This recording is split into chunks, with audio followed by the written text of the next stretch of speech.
Good morning. Welcome to NYNJPA Weather, your weather source for the Northern Mid-Atlantic. I'm meteorologist Stephen DiMartino.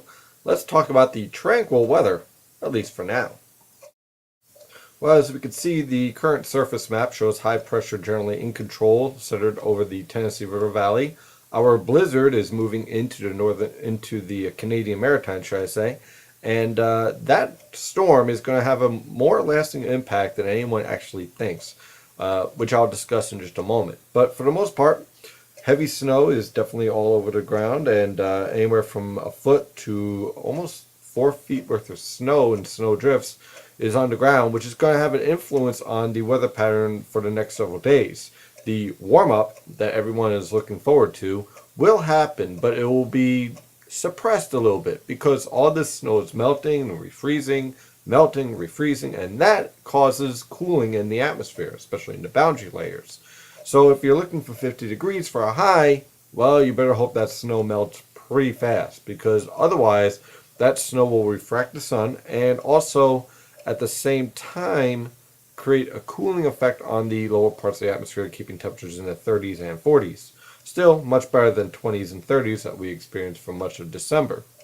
So high pressure will be controlled through Saturday with tranquil conditions. Temperatures will return to near normal levels, even slightly above normal levels in parts of northeastern Pennsylvania where there isn't as much snow on the ground, so you can get a faster moderation in temperatures.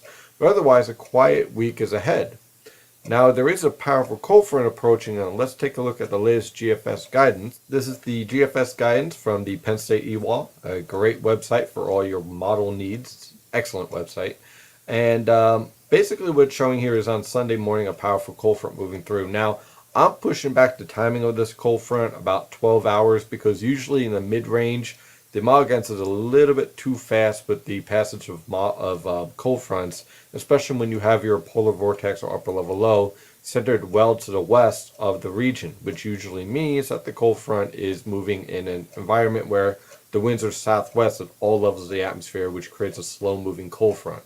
So let's just assume that this is Sunday afternoon rather than Sunday morning.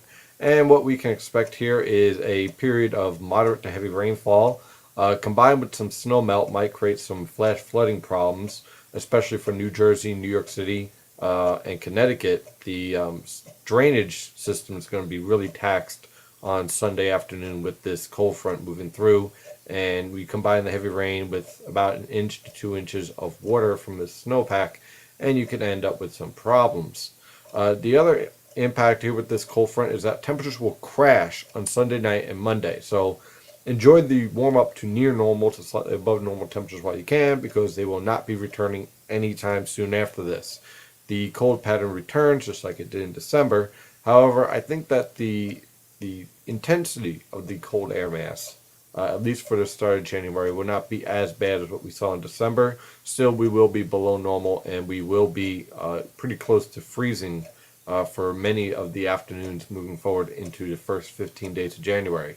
So unfortunately, this idea of a blowtorch in January, as some might say, or a major warm-up, is not going to happen. I've been advertising that for some time.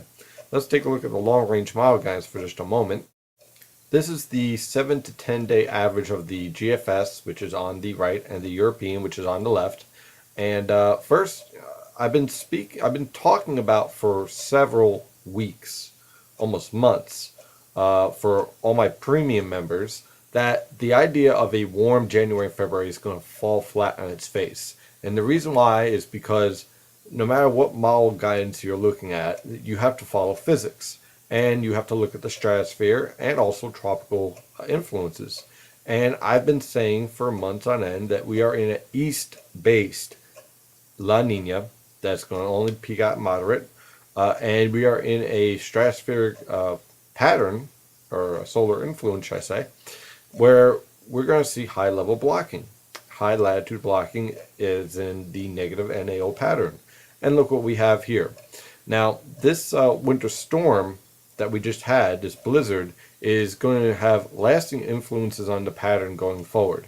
And one of those lasting influences was as the negative NAO started to weaken and start to collapse, which leads to powerful storms, it would also cause a regeneration of the negative NAO pattern. So When you have a pattern like this, you could say goodbye of any type of warm temperatures. This is a clear, west-based, negative NAO pattern, which should support the threat for not only cold temperatures, but some minor to moderate snowfall potential from January 5th on. As far as any major storms, what you want is to see this upper level low that's to the west of Alaska. You want that to drop down towards the Aleutian Islands, which is that island chain that's sticking out from the mainland of Alaska. When that happens, watch out, because then this pattern is going to get very, very interesting once again. And I expect that to happen sometime again after January 5th, more likely after January 10th. So any ideas of a quiet winter going forward will fall flat in its face, like I said. And the reason why is not because of models, but because of physics, dynamics, and understanding meteorological law. So as my gift in December for all my members and all my visitors, I've been having a free trial, which will be going away on January 1st. So if you want to see exactly what I do and what I provide at NY and JPA Weather, I invite you to come on in and check out a 7-day free trial. It will be ending January 1st.